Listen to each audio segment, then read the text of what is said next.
Jenazah selanjutnya adalah Nyonya Mele Anissa Episai Sahib Kenny Baska. Kondisi kehidupan beliau menakjubkan dan peristiwa baiat beliau juga sangat unik. Beliau adalah wanita yang sangat tulus dan setia. Beliau meninggal baru-baru ini. Inna lillahi wa inna ilaihi raji'un. Beliau berusia 73 tahun.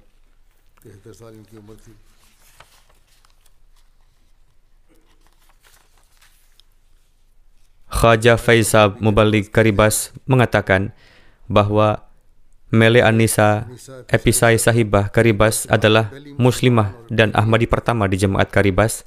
Entah bagaimana beliau menemukan naskah Al-Quran di penjuru dunia sana, tempat di mana seperti di tempat-tempat lain, buku hampir tidak terlihat. Ketika beliau mendapatkan naskah Al-Quran tersebut, beliau mulai membacanya sendiri, yakni Al-Quran yang ada terjemahannya.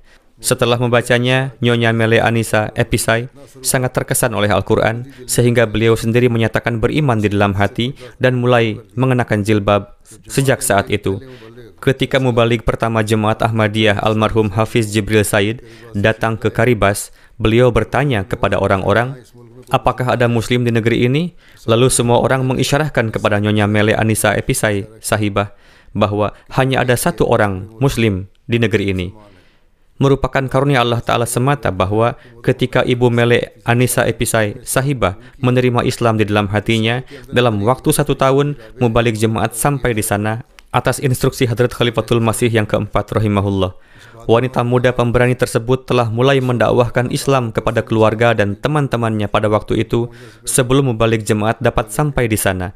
Dan karena itulah telah menjadi buah bibir di negeri kecil yang berpenduduk 100.000 jiwa itu bahwa seorang wanita telah menjadi muslimah.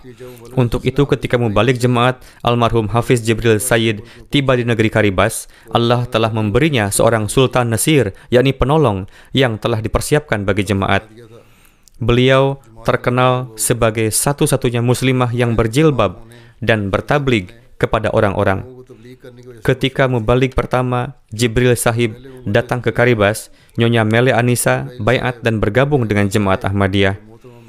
Beliau mengatur tempat untuk akomodasi Pak Mubalig, menyediakan fasilitas, dan kemudian menyibukkan diri bertablig. Banyak orang masuk jemaat karena tablig beliau. Beliau sangat mencintai jemaat dan sangat menghormati para mubalig. Meskipun ditentang keras oleh orang-orang, keimanan beliau tidak pernah melemah. Kemanapun pergi, beliau mengenakan pardah dan pakaian muslimnya juga menjadi sarana tablig. Meskipun orang-orang biasa mengolok-olok dan kadang-kadang melecehkan beliau, bahkan mendebat dan mengganggu beliau, namun beliau tidak pernah membiarkan iman dan jilbab beliau terjatuh. Beliau meninggalkan teladan yang baik bahwa pardah semata-mata karena Allah Ta'ala, sehingga beliau tidak memperdulikan apapun yang orang-orang katakan. Pada awalnya, ketika beliau menerima Islam di dalam hatinya, beliau tidak tahu bagaimana cara salat. Lalu beliau mulai beribadah sendiri tanpa sujud. Ketika ayah beliau melihat beliau beribadah dengan cara baru, ayah beliau mengungkapkan kemarahan yang besar dan mengancam akan merobek Al-Quran. Sebagai tanggapannya, beliau berkata kepada ayahnya bahwa kalau begitu, halaman-halaman Alkitab yang menyebutkan berkenaan sujudnya Nabi Isa di hadapan Tuhan juga harus dirobek. Beliau tetap teguh dalam keimanannya dengan penuh keberanian. Kemudian dengan karunia Allah Ta'ala, setelah datangnya mubalig, beliau sendiri belajar salat dan kemudian mengajarkannya kepada orang-orang. Di sudut dunia sana, semua orang memandang rendah Islam. Pada saat itu, wanita mujahidah ini berdiri tegak menghadapi semua orang dan menyampaikan ajaran Islam tanpa rasa takut. Beliau tidak takut kepada siapapun kecuali kepada Allah Ta'ala. Karena kualitas ini, banyak orang dan bahkan para politisi juga segan kepada beliau. Dan sedemikian besarnya karunia Allah Ta'ala sehingga disebabkan oleh besarnya karisma dan keimanan beliau yang teguh, telah memberikan satu tekanan dan pengaruh besar bagi para politisi, sehingga para politisi itu berkontribusi ketika jemaat didaftarkan di negeri itu. Padahal, sebelumnya sempat tidak disetujui karena adanya penentangan. Banyak juga orang yang mengenal dan hormat kepada beliau sehingga meskipun menentang Islam, namun mereka tidak bisa berbicara sesuatu yang negatif mengenai Islam di tengah keberadaan beliau. Beliau selalu membuka rumah agar orang-orang datang dan menanyakan pertanyaan apapun yang mereka inginkan. Beliau biasa menasihati semua orang di rumahnya untuk salat secara teratur. Sejak lama, rumahnya juga dijadikan sebagai salat center. Ketika putra beliau, Ahmad Apisai, mencapai usia dewasa, beliau mewakafkannya untuk jemaat dan mengirimkannya ke Jamiah Ahmadiyah Ghana. Orang-orang sangat ingin untuk menghentikan beliau agar tidak mengirimkan putranya itu, karena menurut mereka, putra beliau akan dibunuh sesampainya di sana.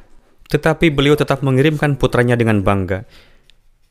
Namun sudah takdir ilahi bahwa ketika di Afrika, Ahmad Apisai jatuh sakit, terjangkit penyakit malaria, dan akhirnya meninggal di sana. Saat itu, mereka yang melarang itu datang lagi dan berkata, "Lihatlah, Islam itu sesat, karena itu putramu telah meninggal." Namun, Nyonya Mele Anissa Episai tidak memperdulikan ucapan mereka dan tidak memperhatikannya. Beliau tetap teguh pada Islam dan kuat demi Islam. Beliau mulai bekerja lagi demi Islam, lebih gigih lagi dari sebelumnya. Tidak ada perbedaan dalam keimanan beliau maupun dalam pardah. Anak-anak beliau yang lain juga tetap teguh dalam Islam dan tabligh terus berlanjut. Beliau meninggalkan 3 putri dan 1 putra. Semoga Allah Ta'ala memberikan kesabaran dan memberikan taufik kepada mereka untuk dapat mengkhidmati Islam dan Ahmadiyah seperti ibunya. Semoga Allah Ta'ala memberkati benih yang beliau tanam di sana, dan semoga pulau kecil ini masuk ke dalam pangkuan Ahmadiyah sesuai keinginan beliau. Semoga Allah Ta'ala terus menganugerahkan jemaat ini wanita-wanita yang tak kenal takut, yang menegakkan teladan, yang bersemangat untuk bertabligh, dan yang teguh dalam keimanan mereka.